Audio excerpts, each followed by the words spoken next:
Renungan untuk mengenal diri. Man arofa nafsahu faqad arofa robbahu. Barang siapa mengenal dirinya, maka ia mengenal Tuhannya. Dalam kitab Kimia As-Sa'adah, Imam Al-Ghazali mengatakan, sungguh, tak ada yang lebih dekat kepadamu kecuali dirimu sendiri. Jika tak mengenal dirimu sendiri, bagaimana bisa mengenal yang lain?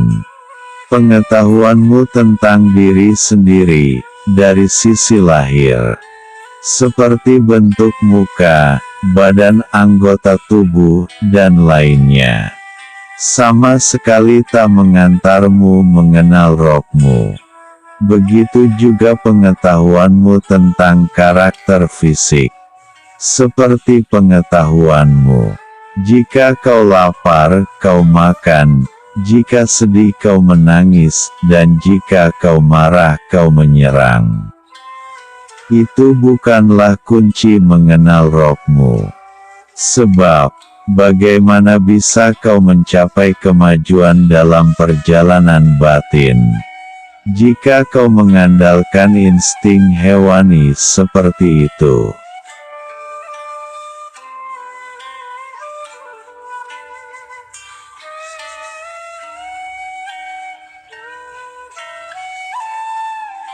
Jadi, pengetahuan yang benar tentang diri meliputi hal berikut ini. Siapa aku dan dari mana aku datang? Kemana aku pergi, apa tujuan kedatangan dan persinggahanku di dunia ini? Di manakah kebahagiaan sejati dapat kutemukan? Maka, ketahuilah, ada 3 sifat yang bersemayam dalam dirimu. Sifat hewan, sifat setan, dan sifat malaikat. Kau harus temukan, mana di antara ketiganya aksidental, dan mana yang esensial. Tanpa mengungkap rahasia ini tak akan kau temukan kebahagiaan sejati.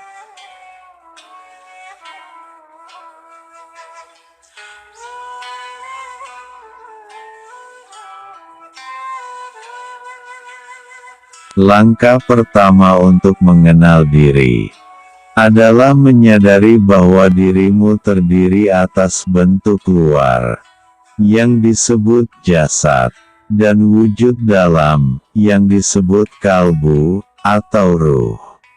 Kalbu yang saya maksud bukanlah segumpal daging yang terletak di dada kiri, melainkan Tuhan yang mengendalikan semua fakultas lainnya dalam diri, serta mempergunakannya sebagai alat dan pelayannya.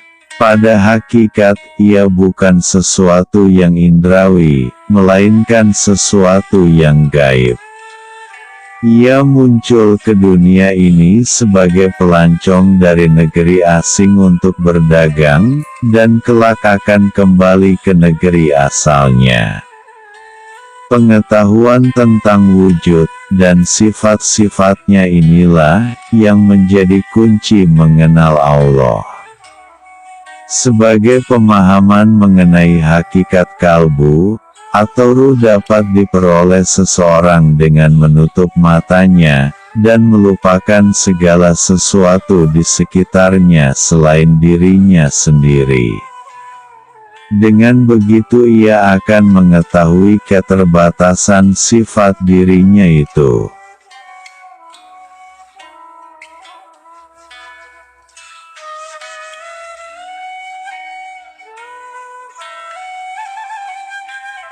Ketika orang melakukan zikir, amaliyah, baca Al-Quran, wirid, atau lelaku tirakat, tapi yang dituju bukan Allah, yang dituju kesenangan nafsu.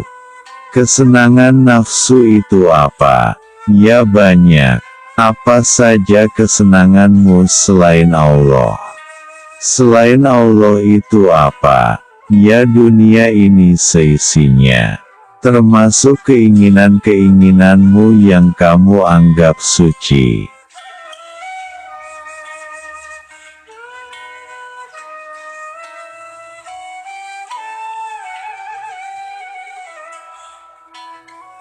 Keinginanmu itu bukan Allah loh. Coba dipahami, jangan-jangan kamu anggap keinginanmu itu Allah, berarti kamu menganggap dirimu itu Allah. Keinginan, kesenangan nafsu, nafsu jahat sudah jelas, tidak usah dibahas. Kayak nafsu ingin merampok, memperkosa, atau yang di tengah-tengah. Kelihatan baik juga bisa kelihatan jahat. Misal ingin harta halal yang banyak, atau istri yang banyak, sak gendel, sak kresek merah. Itu namanya keinginan nafsu. Nah, yang lebih halus itu ingin ilmu. Ingin kuat beramal, ingin kuat beribadah, ingin banyak beramal, ingin memperbaiki tatanan di dunia ini, ingin semua orang menjadi muslim, bahkan ingin punya kedudukan di sisi Allah, ingin jadi wali, ingin dan lain-lain apa saja, selain Allah. Kalau saya tulis mungkin sebulan siang malam saya nulis juga belum selesai. Sebab keinginan manusia itu banyak. Setiap orang punya keinginan yang berbeda. Keinginan yang jahat, baik, kasar, halus. Bahkan sampai saking halusnya tidak bisa dibaca oleh malaikat.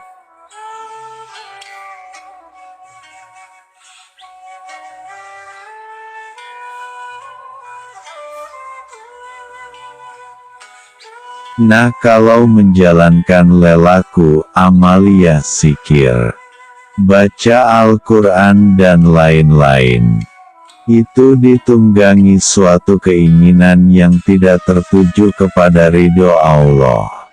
Maka keinginan itu akan jadi penyedot jin, setan, siluman, iblis, masuk ke dalam tubuh kita. Setelah mereka banyak di dalam tubuh kita, akan membuat acara di dalam tubuh kita. Tujuannya menyesatkan kita. Pertama, akan masuk ke mimpi, membuat bentuk-bentuk sesuai bayangan di dalam diri kita. Jika kita membayangkan perempuan cantik, maka mereka akan membentuk perempuan cantik. Jika kita membayangkan wali, maka mereka akan menyerupa wali yang kita bayangkan. Kalau kita membayangkan nabi, maka mereka akan mengaku sebagai nabi. Jadi makanya hati-hati, sebab jika kita mengikuti mereka, maka kita akan menjadi budak mereka, akan dijadikan budak mereka ketika di dunia, dan ruh kita akan ditawan iblis setelah kita mati, sampai hari kiamat, dan setelah kiamat, kita akan bersama-sama iblis, kekal selamanya di neraka. Jadi direnungkan dulu. Jika ingin mengamalkan amaliyah, sesuai tidak nilai hasil amaliyah itu dengan kekalnya kita di neraka. Jika beribadah, membaca Al-Quran, membaca sholawat, zikir, wirid, usahakan yang ikhlas. Jika melakukan doa, permintaan, lakukan doa itu karena menjalankan perintah Allah yaitu berdoa. Maka kamu berdoa, nanti semua akan mendapat jawaban dari Allah. Karena yang dilakukan sudah sesuai kehendak Allah. Bukan kehendak nafsu kita. Bukan Allah yang menuruti nafsu kita. Tapi nafsu kita harus kita tundukkan di jalan yang Allah ridhoi. Nanti Allah akan ridho terhadap kita.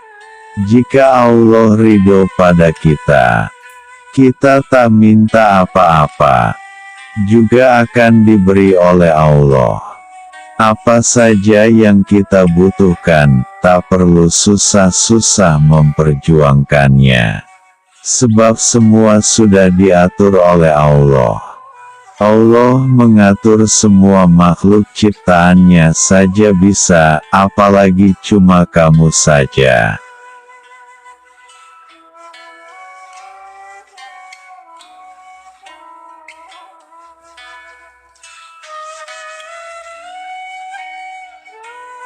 Bagaimana mungkin hati seseorang akan bercahaya jika kemewahan duniawi selalu melekat dan mendominasi dalam hatinya?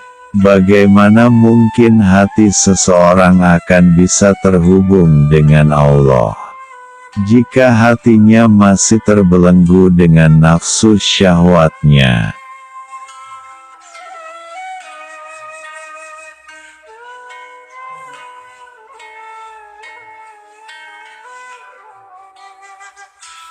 Bagaimana mungkin hati seseorang akan dapat menjumpai Allah jika hatinya selalu lalai dari mengingat Allah?